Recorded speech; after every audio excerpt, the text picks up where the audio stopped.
பார்த்திபன் கனவு பாகம் 3 அத்தியாயம் 11 பழகிய குரல். இப்போ விக்ரமனுடைய நினைவுலாம் எப்படி இருக்கும்ல, எவ்வளோ கஷ்டப்பட்டு ஒரு சுயமாக ஒரு சாம்ராஜ்யத்தை நிறுவி அதை சுதந்திர நாடாக மாற்றி அங்கே எல்லா வளமும் நலமும் செல்வமும் பெருக பெற்று அதுக்கப்புறம் அம்மா கிட்ட எவ்வளோ ஆசையாக, அம்மா செண்பகத்தீவோட ராஜாவாக நான் இருக்கேன்ம்மா, அப்பா கண்ட கனவை நிறைவேற்றிருக்கேன். ஏன்னா அவங்க அப்பா அதுதானே கனவு கண்டார். கடல் கடந்து பிரயாணம் செய்து தீவுகளெல்லாம் கைப்பற்றணும். எந்தெந்த தீவுகள் இருக்கோ எல்லாத்துலேயும் சோழர்களுடைய அந்த சின்னத்தையும் அந்த கொடியும் நாட்டணுன்ட்டு அதுக்கு தானே அவங்க அப்பா ஆசைப்பட்டார். யோசிக்கிறான், ஐயோ அப்பாவோட கனவு நிறைவேறாமல் போயிடுச்சு, நான் கண்ட கனவெல்லாம் நிறைவேறாமல் போயிடுச்சு, அம்மாவை பார்க்க கூட முடியலையே, இந்த ஒரு நல்ல விஷயத்த கூட என்னால் சொல்லிவிட்டு என்னால் சாக முடியல, அதுக்காக எனக்கு ஒரு வாய்ப்பு கிடைச்சிருக்க வேண்டாமா, இப்படியா அல்பமாக நான் சாகணும், ஒரு காட்டாற்று வெள்ளத்துலையா நான் சாகணும், இப்படியா எனக்கு ஒரு முடிவு நேரணும் அப்படின்னு யோசிச்சுட்டு இருக்கும்போதே அந்த அழகிய பெண்ணுடைய கண்களும் அவனுக்கு நினைவுக்கு வருது. இக்கட்டான ஒரு சூழ்நிலையில் தான் இருக்கான். இருந்தாலும் தாய் நாடும் தாய்க்கும் நிகராக அந்த பெண்ணுடைய நினைவும் அவனுக்கு வருது. ஐயோ எவ்வளவு யோசனையில் இருந்த என்ன மாதிரி தேச பிரஷ்டையாய் நாடு கடத்தப்பட்டவளாய் என்னோட வந்துறியான்னு அவளை கேட்கலான்னு இருந்தனே, கடைசி வரைக்கும் கேட்காம போயிட்டனே, ஒருவேளை அவளும் என்ன மாதிரி காதலை அவளும் சுமந்திருந்தா நான் இறந்துட்டேங்கிறதே அவளுக்கு தெரிஞ்சிடாதே, ஐயோ இப்படிப்பட்ட ஒரு தவறு செஞ்சிட்டோமே காட்டாற்று வெள்ளத்தில் குதிச்சு அப்படின்னு சொல்லிட்டு மனசு பேதளிச்சு விக்ரமன் அந்த காட்டாற்று வெள்ளத்தை எதிர்த்து நீந்தி கையெல்லாம் அவனுக்கு சலிச்சு போகுது. அப்படி அதுக்கு மேலே அவனுக்கு வலுவே இல்லை. வீரமானவன் தான், வலுவானவன் தான். ஆனால் இயற்கைக்கு முன்னாடி யாருடைய வீரமும் வலுவும் எந்த இடத்துலையுமே நிற்காது. எவ்வளோ பெரிய ஆஜானு பாகவான அழகாக இருந்தாலும் சரி, ஒரு இயற்கை பேரிடருக்கு முன்னாடி யாராலையுமே ஒன்றுமே செய்ய முடியாது. அதுதான் இயற்கை.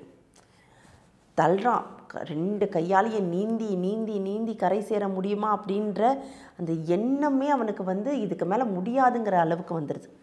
கடைசியாக தூரக்க ஒரு கருப்பாக ஒரு விஷயம் தெரியுது. கிட்டக்க வரும்போது ஏதோ ஒரு மரம் அணைச்சிக்கிட்டு வருது. அப்பாடா இனி உயிர் பழைச்சிடுவோம், இந்த மரக்கட்டையை நம்ம பிடிச்சிடுவோம், பிடிச்சாக்க அது போகிற போக்கில் நம்மளை எங்கேனாவது கரை சேர்த்துடும், இனி நம்ம பழைச்சிடுவோம் அப்படின்னு யோசிச்சுட்டு இருக்கும்போதே கை எற்ற தொலைவில் அந்த மரக்கட்டையும் அவனை தாண்டி போயிடுது. அவ்வளோதான், இதுக்கு மேலே உயிர் பிழைக்கிறதுக்கான வாய்ப்பே கிடையாது. ஏன்னா வெள்ளத்துடைய அளவு ஏறிக்கிட்டே வருது, அதே சமயம் வேகமும் அதிகரிச்சுக்கிட்டே இருக்குது, மழையும் குறைந்த பாடில்லை. ஏதாவது ஒரு நல்லதாவது நடக்கணும்ல, ஒன்றுமே இல்லை. மழையும் அதிகமாக இருக்குது, அதனால் வர தண்ணீரால் வெள்ளமும் அதிகமாக இருக்குது, வேகமும் அதிகமாக இருக்குது, ஆற்று வேகம். இப்படி போயிட்டு இருக்கிறது இதோட அவ்வளோதான், நாம் முங்க தான் போகிறோம், இதுக்கு மேலே கையில் வலு இல்லை, எந்த கரை சேருவோன்னு தெரியல, அதில் உயிரோடு சேருவோமான்னு தெரியலன்னு யோசிச்சுட்டு இருக்கும்போதே இவனுக்கு அழகான இன்னொரு நினைவும் வருது. இது ஏன் எனக்கு இப்போ தோணணும் அப்படிங்கிறதும் அவனுக்கு தோணுது. அது என்ன அப்படின்னா, சின்ன வயசில் ஆற்றங்கரையில் பொன்னன் இருந்தான் இல்லையா நம்ம படகோட்டி, அவன் தான் நம்ம விக்ரமனுக்கு நீந்த சொல்லி கொடுத்தது. அப்போ எப்போல்லாம் விக்ரமன் நல்லா நீந்தி நீந்தி நீந்தி முடியாத சமயத்தில் அவன் முங்கும்போது, ஏன்னா சிறு வயது பிள்ளை இல்லையா, முங்கும்போது பொன்னன் தான் வருவான் அந்த இடத்துல, வேகமாக அவனை பிடிச்சி படகுல தூக்கி போடுவான், மறுபடியும் நீந்துவாங்க, வேகமாக அவன் நீரில் மூழ்கிற மாதிரியான ஒரு சூழ்நிலை வந்ததுன்னா பொண்ணு அந்த இடத்துல எப்போவுமே இருப்பான், அவன் பிடிச்சி போடுவான். பிடிச்சி அவனை எப்படியாவது கை தூக்கி விக்ரமனை படகுல தூக்கி போட்டுருவான், போட்டுட்டு திருப்பி நீந்த கற்றுக்குவாங்க. இது அவங்களுடைய வழக்கமாகவே இருந்தது. அதனால தான் இவ்வளோ பெரிய காட்டாற்று வெள்ளத்துலேயுமே அவனால் ஒரு எதிர்நீச்சல் விக்ரமனால் போட முடிஞ்சது. இப்போ யோசிக்கிறான், எப்பயோ நான் முங்கும் போதெல்லாம் பொண்ணா நீ வருவியே, இன்னைக்கு நீ வரமாட்டியா அப்படின்னு சொல்லும்போது இவன் யோசிக்கிறான், இது என்ன மூடத்தனமான ஒரு விஷயம், பொண்ணை எங்கே இருக்கான் எப்படி இருக்கான்னு யாருக்கும் தெரியாது, அதுவும் இல்லாமல் நான் முங்குற சமயத்தில் இப்போ அவன் தான் வந்தாகணும் அப்படிங்கிறதும் யாருக்கும் தெரியாது, இப்போ போய் அவன் எப்படி வர முடியும் அப்படின்னு யோசிச்சுட்டு இருக்கும்போதே இந்த தண்ணிக்குள்ளே முங்கிக்கிட்டே இருக்கிறான். அப்படியே ஏறி ஏறி எப்போவுமே அந்த காட்டாற்று வெள்ளத்தில் நீந்திக்கிட்டு இருக்கும்போது முங்கி முங்கி முங்கி தான் எந்திரிப்பாங்க எல்லாரும். அப்படி முங்கி ஒரு தடவை எந்திரிக்கும் போது அவனுக்கு தூரக்க ஒரு உருவம் தெரியுது. பொன்னா நீதானா வந்துடு அப்படின்னு யோசிக்கிறான். எப்படி பொண்ணா நீ தானா அப்படிங்கிற அளவுக்கு அவன் யோசிச்சிடறான். அப்பயும் அவனுக்கு தோணுது, இது என்ன ஒரு மூடத்தனம், யாருன்னே தெரியாது அப்படின்னு யோசிச்சுட்டு இருக்கும்போதே வெள்ளம் அதிகமாகுது, மழையும் அதிகமாகுது, கைகள் சோறுது, மயக்க நிலைக்கு விக்ரமன் போகிறான். இதோட அவ்வளோதான் முடிஞ்சுதுங்கிற அந்த சுய நினைவும் அவனுக்கு தப்பிடுது. இப்போ ஏதோ பாதாளத்துலேருந்து குரல் கேட்குது அவனுக்கு. அப்போ யோசிக்கிறான், எங்கேயோ வந்துட்டோம், மேலோகத்தில் இருக்கோமா இந்த இடத்துல இருக்கோங்கிறதே தெரியல, ஏதோ ஒரு இடத்துக்கு வந்துட்டோம். கண்ணை திறக்கிறதுக்கு பிரயத்தனப்படுறான். கண்ணே திறக்க முடியல, அவ்வளோ தண்ணி உள்ளே போயிருக்கு. கண்ணே திறக்க முடியல.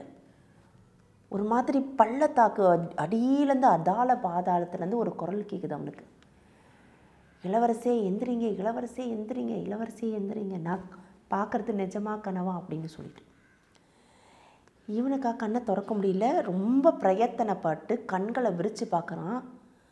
பார்த்தா அது கேட்ட குரல் பழகின முகம். யாருன்னா பொண்ணு. பொண்ணா நீ எப்படி இங்கே, நான் பார்க்குறது கனவா நனவான்னு இப்போ விக்ரமன் கேட்குறான்.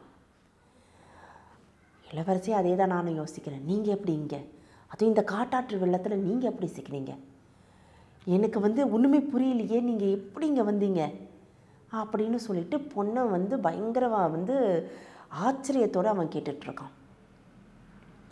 இப்போ இது பொழைச்சிட்டோம் பொண்ணா, நான் நினச்சேன், நீ சொன்னா நம்ப மாட்டேன், நான் நினச்சேன் மூழ்கிற தருவாயில் எப்போவும் பொண்ணா நீ என்னை காப்பாற்றுவியே, இந்த முறை நீ வரமாட்டாயா அப்படின்னு நான் நினச்சேன். நீ வந்துட்ட, என்னையும் காப்பாற்றிட்ட பொண்ணா, உனக்கு நான் என்ன நன்றி செய்வேன் அப்படிங்கிறதே எனக்கு தெரியல அப்படின்னு சொல்லும்போது பொண்ணை சொல்கிறான், தவறாக நினச்சிக்காதீங்க, எனக்கும் இந்த காட்டாற்று வெள்ளத்தில் குதிச்சா நம்மளையும் தூக்கிட்டு போயிட போது குதிக்கணுமான்னு நான் நினச்சேன், குதிச்சு காப்பாற்றணுமான்னு நான் நினச்சேன். ஆனால் குதிச்சதுனால தான் நீங்கன்றதை தெரிஞ்சுது, இல்லைனா எவ்வளோ பெரிய தவறு செஞ்சுருப்பேன் அப்படின்னு சொல்லிட்டு பொண்ணனும் அவன் பக்கத்து நியாயத்தை சொல்கிறான். ரொம்ப நினைஞ்சிருக்கீங்க, மழை தூறலும் போடுது இன்னமும், வாங்க அந்த மண்டபத்துக்கிட்ட போயிடலாம் அப்படின்னோடனே இப்போ விக்ரமன் கேட்குறான், எப்படி பொண்ணா சரியாக நீ இந்த நேரத்துக்கு இங்கே வந்த அப்படின்னோடனே பொண்ணை சொல்கிறான், இந்த பக்கமாக தான் வந்தேன், அந்த தூரத்தில் தெரியுது இல்லையா அந்த மண்டபம், அந்த மண்டபத்தில் நின்றுட்டு இருந்த மழை வெளுக்கவே மழை முடிஞ்சதுக்கப்புறம் போகலாம், இல்லை இங்கேயே தங்கிட்டு காலையில் போய்க்கலாம், அது மட்டும்தான் கொஞ்சம் உசித்தமாக இருக்கும்னு அந்த இடத்துல நின்றுட்டேன். நான் நிற்கும்போதே ஒரு மனிதர் குதிரையோட இந்த வெள்ளத்தில் இறங்கிறத பார்த்தேன், இது தவறான செயலாச்சே, இந்த சமயத்தில் இறங்கினாக்க மாட்டிக்குவாங்களே நான் நினச்சிக்கிட்டு இருக்கும்போதே குதிரையோட இறங்கிட்டாரு. இறங்கினது மட்டும் இல்லாமல் குதிக்கக்கூடாதுன்னு நினச்சேன், அப்பயும் குதிச்சிட்டாரு.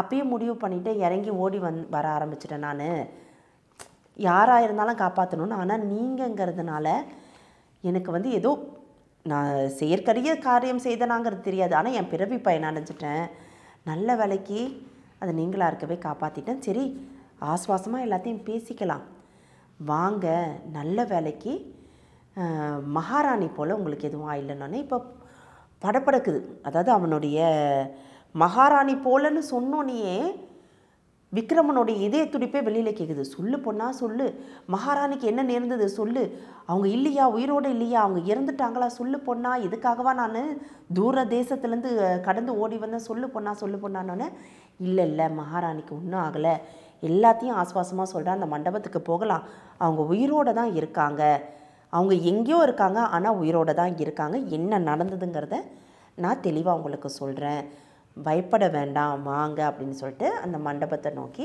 அழைச்சிக்கிட்டு போகிறான் பொண்ணு. நம்ம எல்லாருக்கும் தெரியும், நம்ம ஸ்தல யாத்திரைக்கு போகிறதுக்காக தான் நம்மளுடைய மகாராணி அருள்மொழி தேவி கிளம்பி போனாங்கங்கிறது தெரியும். ஆனால் பொண்ணை சொல்கிறத பார்த்தாக்க இந்த இடைப்பட்ட காலத்தில் வேறு ஏதோ நடந்திருக்கு.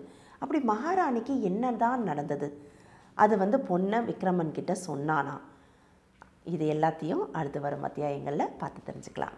இந்த தகவல் உங்களுக்கு பிடிச்சிருந்தா லைக் பண்ணுங்க, உங்க ஃப்ரெண்ட்ஸுக்கு ஷேர் பண்ணுங்க, மறக்காம எங்க சேனலுக்கு சப்ஸ்கிரைப் பண்ணுங்க.